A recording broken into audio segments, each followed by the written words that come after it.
इकडचं पण त्याला. तुमचं पण नाही टाकायचं.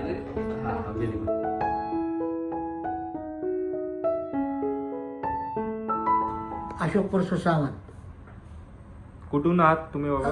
दगड अकोलं, टेंभुर्णी. ओके. आणि काय झालं होतं तुम्हाला? पाणी जायचं ते मी 2-4 वर्ष अंगावर काढलं, म्हणजे लाजून. आणि परत लयच त्रास झाला. परत कराडला आलो. कराडच्या डॉक्टरनं सांगितलं की तुला पुण्याशिवाट आणि मुंबईशिवाट उपचार होणार नाही. परत मुंबईला फोन लावून बघितला. मुंबईचं म्हणले माझ्याकडे काय आता हे नाही. मग मला मुंबईतनं मी इथं येऊन ॲडमिट झालो. ॲडमिट झाल्यावर ना माझी चांगली दखल घेतली. 2-3 वर्ष गेली इथं, पण जास्त झालेलं होतं ना, त्याच्यामुळे गेले. पण माझी व्यवस्था ही चांगल्या तऱ्हेने चांगली झाली, व्यवस्थित अगदी. काय मला त्रास द्यायला नाही बिलकुल, का काय नाही. माझ्या वयाच्या मानानं चांगली माझी व्यवस्था घेतली त्यांनी.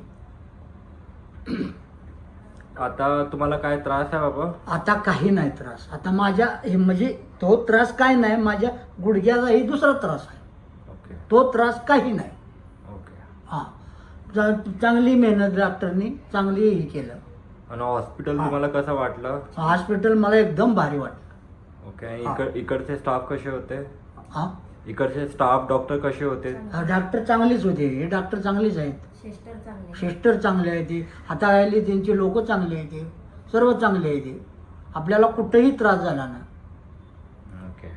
हां, काय ना, आमच्या वडिलांबद्दल चांगली दखल घेतली, व्यवस्था केली. डॉक्टर बी छान आहेत.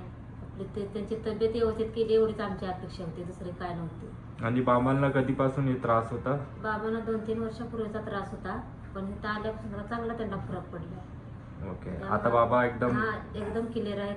एकदम डॉक्टरांनी दखल घेतली, सिस्टरने दखल घेतली त्यांची.